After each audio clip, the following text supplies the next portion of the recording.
প্রথমেই আজকে যে কথাটা বলবো যে বাচ্চা আলাদা করার আগে বাচ্চাগুলো যদি ঠিক মতন খাওয়া দাওয়া যদি না শেখে তাহলে কিন্তু বাচ্চাগুলো মরে যাওয়ার সম্ভাবনা প্রচুর গুণ বেড়ে যায়।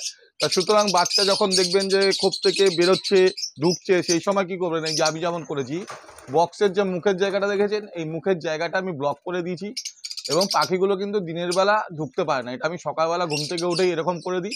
আবার ঠিক সন্ধে হওয়ার আগে আবার বক্সটা যেরকম ফুটোটা ওই খাঁচার গেটের সামনে থাকে সেরকম ফুটোটা ওই জায়গাটায় রেখে দিই, যাতে হচ্ছে পাখিগুলো আবার রাত্রেবেলা খোপের ভিতর ঢুকে যেতে পারে। এইভাবে যদি আপনারা করেন তাহলে কিন্তু পাখির বাচ্চাগুলো যে খাওয়াটা আছে সেই খাওয়াটা খুব তাড়াতাড়ি শিখে যাবে এবং এর সঙ্গে সঙ্গে পাখিগুলো হেলদিও হবে এবং তার সঙ্গে সঙ্গে আরেকটা সুবিধা হবে যে পাখির যে বাবা মাগুলো আছে, যে ফস্টারিং কেয়ারটা আছে, তারা কিন্তু তাড়াতাড়ি করে ডিমও দিতে পারবে না। তা সুতরাং এই জিনিসটা যদি আপনারা ফলো করে চলেন তাহলে কিন্তু আপনারা অনেক উপকার পাবেন। আর বাচ্চার কোয়ালিটিগুলো দেখুন, এখানে আজকে তিনটে যে লুটিনো ফিশার আছে তিনটে লুটিনো ফিশারই কিন্তু ব্লু স্প্লিট, আর এর সঙ্গে সঙ্গে একটা অ্যালবিনো বাচ্চা এর সঙ্গে বেরিয়েছে। চারটে বাচ্চা এরা সুন্দর করে মানুষ করে আমাকে দিয়েছে। এবার এদিকে দেখুন, আর এদিকে দেখতে পাচ্ছেন এদিকে তিনটে বাচ্চা আছে লুটিনো ফিশার, এগুলোও কিন্তু সব ব্লু স্প্লিট। এই কিন্তু পরবর্তীকালে এর থেকে যে বাচ্চা পাবে এর থেকে আপনারা অ্যালবিনো বাচ্চাও পাবেন আর লুটিনো ফিশারও পাবেন, ব্লু স্প্লিট পাবেন।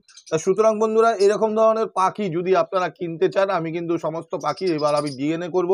ডিএনএ করার পর আমি একটা ভিডিওর মাধ্যমে আপনাদের সঙ্গে শেয়ার করব। আর এদের বাচ্চা একদম সুন্দর বাচ্চা, এদের কোনো ব্লাড লাইন এত স্ট্রং যে এদের কোনো বাচ্চা মিস হয় না। সুতরাং বন্ধুরা আরো কিছু প্রোগ্রেস আমি আপনাদের সঙ্গে শেয়ার করছি।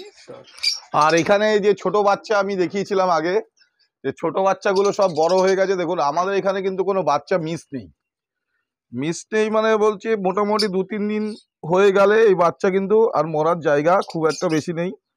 এই যেখানে দেখুন এখানে তিনটে বাচ্চা আছে, তিনটে বাচ্চার মধ্যে একটা হচ্ছে অ্যালবিনো আর হচ্ছে দুটো লুটিনো ফিশার ব্লু স্প্লিট।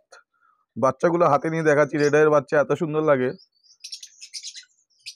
দেখুন এগুলো কিন্তু পুরো রেড আই আর হচ্ছে স্ট্রং ব্লাড লাইনের। এই যে অ্যালবিনো যে বাচ্চাগুলো বেরিয়েছে এই থেকেই আপনি যে আপনার ওয়ার্কিংটা করবেন সেটা কিন্তু খুব স্ট্রং ওয়ার্কিং হবে এবং হচ্ছে আপনাদের বাচ্চা পাওয়ার সম্ভাবনা প্রচুর গুণ বেড়ে যাবে। আর হচ্ছে এখানেও 15 নম্বরে বাচ্চা ফোটা শুরু হয়ে গেছে। এখানে দুটো বাচ্চা আপাতত ফুটেছে, তাও দেখাচ্ছি আমি। দুটোই কিন্তু রেড আই, দুটো বাচ্চা ফুটেছে। এখন পরপর বাচ্চা ফুটবে আমার। দুটো বাচ্চা সুন্দরভাবে ফিডিং করিয়েছে দেখুন, দুটোই রেড আই। এখনো দুটো ডিম আছে, দুটো ডিমের মধ্যে একটা ডিম নষ্ট আছে আর একটা ডিমে বাচ্চা অবশ্যই ফুটবে। দেখুন রেড আই, একটা হচ্ছে অ্যালবিনো বেরিয়েছে আর এটা মনে হচ্ছে লুটিনো ফিশার ব্লু স্প্লিট হবে। এরকম ভাবেই এখানেও আর কদিনের মধ্যে রেড আইয়ের বাচ্চা বেরোবে, এখানেও রেড আইয়ের বাচ্চা বেরোবে, এখানেও রেড আইয়ের বাচ্চা বেরোবে। এখানে তো রেড আই আছে আর ওদিকে তো রেড আই আছে, এখানেও রেড আই আছে আর হচ্ছে এখানেও রেড আই বেরোবে আর এই নিচেও রেড আই বেরোবে আর এখানেও রেড আই বেরোবে। মানে প্রতি বক্সে হচ্ছে আমার red eye, albino red eye আর হচ্ছে লুটিনো ফিশার ব্লু স্প্লিটের বাচ্চা অ্যাভেলেবেল আছে। আর এখানে যে দেখতে পাচ্ছেন এখানে আমার কাউন্টার প্রায় খালি হয়ে গেছে বললেই চলে, কারণ হচ্ছে কম দামের বাচ্চা যেগুলো ছিল গ্রিন ফিশার, ব্লু মাছ, কোবাল মাছ, এগুলো যা ছিল এখানে 35 থেকে 40টা বাচ্চা ছিল। 35 থেকে 40টার মধ্যে এখানে 8 থেকে 10টা বাচ্চা পড়ে রয়েছে আর বাকি বাচ্চা সব সেল হয়ে গেছে। এর সঙ্গে সঙ্গে অ্যালবিনো আর লুটিনো ফিশার যেগুলো ছিল সমস্ত বাচ্চাই সেল হয়ে গেছে আর দুটো লুটিনো ফিশার ব্লু স্প্লিট এটা পড়ে রয়েছে আগের বারের যে বাচ্চাগুলো ছিল তার মধ্যে। আর এই যে জাবার যে বাচ্চা বেরিয়েছিল আমার রেড আইয়ের বাচ্চা তার 25 থেকে 30টা বাচ্চা ছিল, সমস্ত বাচ্চা কিন্তু আমার সেল হয়ে গেছে। আর যা বাচ্চা আছে আমার কলোনিতে আবার হচ্ছে সামনের সপ্তাহের মধ্যে কলোনি থেকে বেরোবে। আপনারা যদি নিতে চান তো আমার সঙ্গে যোগাযোগ করতে পারেন।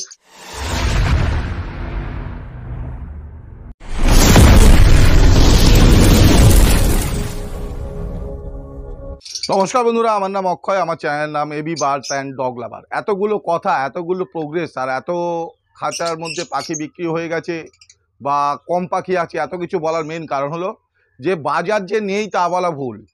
কারণ হচ্ছে আমার বাড়িতে যখন পাখি বিক্রি হয়েছে আপনার বাড়িরও পাখি অবশ্যই বিক্রি হবে, কিন্তু তার মধ্যেও কিছু কিছু সিক্রেট টিপস আছে যেগুলো হচ্ছে আপনাকে ফলো করতে হবে আপনার নিজস্ব পাখিগুলো বিক্রি করার জন্য।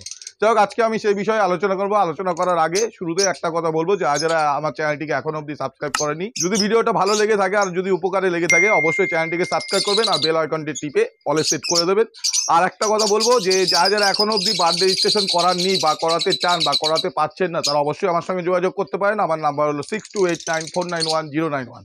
এবার আমি সোজাসুজি আমার টপিকে চলে আসছি যে বার্ড ফিল্ডে কাজ করতে গেলে আপনাদের কি কি করা প্রয়োজন, যেগুলো করলে 2024-এ আপনার পাখিগুলো অবশ্যই বিক্রি হবে। যাক, শুরুতে আমি যে পয়েন্টটা নিয়ে আমি আলোচনা করবো সেটা হলো যে আপনার হোল্ডিং পাওয়ার। আপনার একটা হোল্ডিং পাওয়ার থাকতে হবে, আপনার একটা হোল্ডিং কেস থাকতে হবে, যার মধ্যে আপনার পাখিগুলো সারা বছর ধরে আপনি যাতে সুস্থভাবে সঠিকভাবে রাখতে পারেন, আপনার যাতে পাখি বিক্রি করার জন্য হুড়োপাড়া না থাকে। একটা জিনিস মাথায় রাখবেন যে এই সময়টা চলছে ব্রিডিং টাইম। এই সময়টা হচ্ছে যারা যারা বার্ড ফিল্ডে কাজ করছে সবার বাড়িতে কিন্তু পাখির বাচ্চা হচ্ছে কম বেশি, কারো হয়তো 10 জোড়া হচ্ছে, কারো বাড়িতে 50 জোড়া হচ্ছে, কারো বাড়িতে 2 জোড়া হচ্ছে, সবারই কিন্তু বাচ্চা হচ্ছে। এবং মার্কেটে কিন্তু এই মুহূর্তে পাখির পরিমাণটা বেশি হবে, বাচ্চার পরিমাণটা একটু বেশি হবে, কারণ হচ্ছে সবার বাড়িতে ব্রিড হচ্ছে। কিন্তু ব্রিডিং সিজন যখন শেষ হয়ে যাবে, যেমন ধরুন হচ্ছে মার্চ মাসের মধ্যে সবার মোটামুটি ব্রিডিং যা যা করানোর ছিল সবার হয়ে যাবে, এবং যা যা বাচ্চা তারা পাওয়ার ছিল সমস্ত কিছু তারা পেয়ে যাবে, কিন্তু তারপরে কিন্তু আর নতুন করে ব্রিড হবে না। তো আপনাদের কিন্তু এই জিনিসটা মাথায় রাখতে হবে যে আপনার বাড়িতে পাখির বাচ্চা আছে বলে তাড়াতাড়ি করে হুড়োপাড়া করে বিক্রি করে দিতে হবে, সেটা কিন্তু নয়। আপনার যদি ক্যাপাসিটি থাকে, আপনার যদি রাখার ক্ষমতা থাকে, আপনার যদি রাখার জায়গা থাকে, তা অবশ্যই আপনার পাখিগুলোকে স্টোর করে রাখার চেষ্টা করবেন। কারণ যে দুটো দুটো করে পাখি নিয়ে যখন যাবেন হাটে বা কারো কাছে বিক্রি করতে যাবে, এই ক্ষেত্রে কিন্তু সেরকমভাবে পাখি বিক্রি হবে না। আপনি পাখিগুলো এক জায়গায় জমানোর পর কি করবেন, জমানোর পর সোশ্যাল মিডিয়ার যে অ্যাপগুলো আছে সেখানে ছাড়ুন।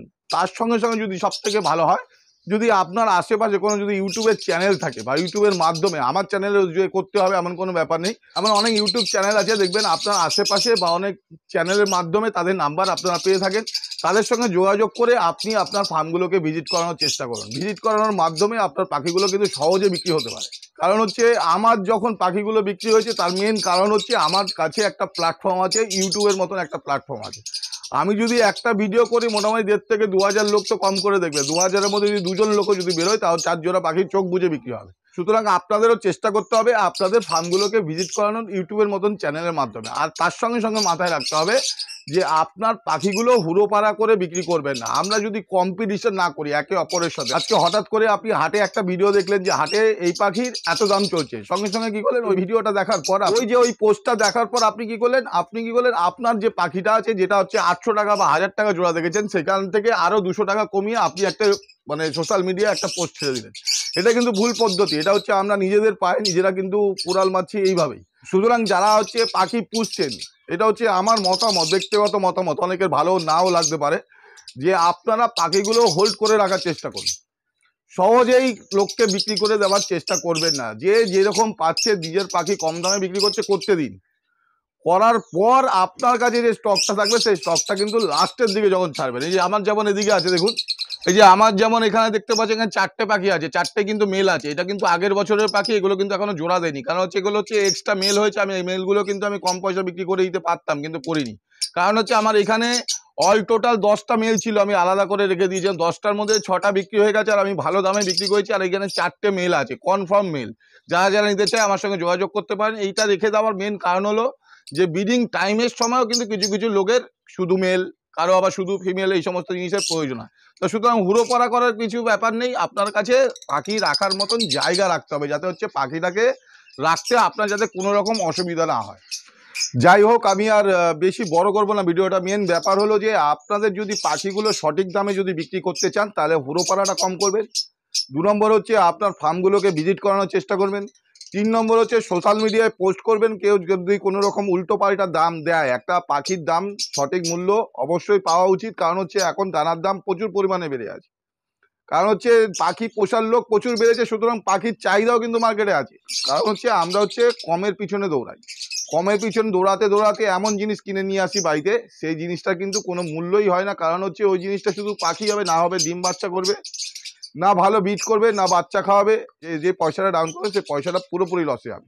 তা সুতরাং আমরা হোল্ডিং করার চেষ্টা করবেন। আরেকটা কথা বলি, আমার কাছে যে পাখিগুলো দেখতে পেলেন সেইগুলো কিন্তু আমি জানি এর মূল্য কি আছে। তা সুতরাং বাজারে যখন একটু দাম যখন ডাউন হয়েছে, সমস্ত পাখিরই দাম ডাউন হয়েছে, তো সুতরাং সেভাবেই হচ্ছে আমার মূল্যটাও ধার্য করা আছে। তার মানে এই নয় যে জলের দামে ফলের রস। ওরা অনেকে জলের দামে ফলের রস খেতে যায়, কিন্তু ওটা ফলের রসটার মধ্যে কিন্তু শুধু ফলের রস থাকে না, ওর মধ্যে কিন্তু জলও মেশানো থাকে। ওই পাখিটার সাথে এই পাখিটা মিলিয়ে দেখবেন যে এদের দুজনের মধ্যে ডিফারেন্সটা কোথাও খুঁজে পাচ্ছেন কিনা। সুতরাং আমি তো স্ক্রিনের মধ্যে আপনাদের ভিডিওটা দিয়ে দিয়েছি, যারা নিতে ইচ্ছুক অবশ্যই আমার সঙ্গে যোগাযোগ করতে পারেন। আমি পুরো ডিএনএ করে মেল ফিমেল কনফার্ম করে এবং হচ্ছে আলাদা আলাদা ব্লাড লাইনের পাখি আপনাদের জন্য রেডি করে রেখে দেবো। আপনারা যারা কিনতে চান শুধু আমাকে কল করে আমার সঙ্গে যোগাযোগ করে নেবেন। একটা জিনিস মাথায় রাখবেন, রেড আই পাখি নিয়ে যদি কাজ করতে চান তাহলে রেড আই পাখিটাকে ব্ল্যাক আই কনভার্ট করাতে হবে। কনভার্ট করানোর পর আবার তাকে রেড আই নিয়ে আসতে হবে, তাহলে কিন্তু লাইনটা স্ট্রং হয়। আমার যে পাখিগুলো দেখছেন যে এত সুন্দর প্রোগ্রেস করছে তার মেন কারণই হলো এদের যে আগের জেনারেশন ছিল ব্ল্যাক আই থেকে রেড আই বেরিয়ে এসেছিল, সেখান থেকে আমি আবার রেড আই কনভার্ট করে আমি আমার বাচ্চা প্রসব করাচ্ছি, তার মাধ্যম দিয়ে আমি আমার রেজাল্ট পাচ্ছি। তো সুতরাং বন্ধুরা, ভিডিওটা যদি ভালো লেগে থাকে চ্যানেলটিকে অবশ্যই সাবস্ক্রাইব করে দেবেন আর বেল আইকনটি টিপে অলে সেট করে দেবেন। আর তার সঙ্গে সঙ্গে একটা কথা বলবো, যদি বার্থডে রেজিস্ট্রেশন করাতে চান তো আমার সঙ্গে যোগাযোগ করতে পারেন। আর আজকের মতো ভিডিওটা এখানেই শেষ, টাটা।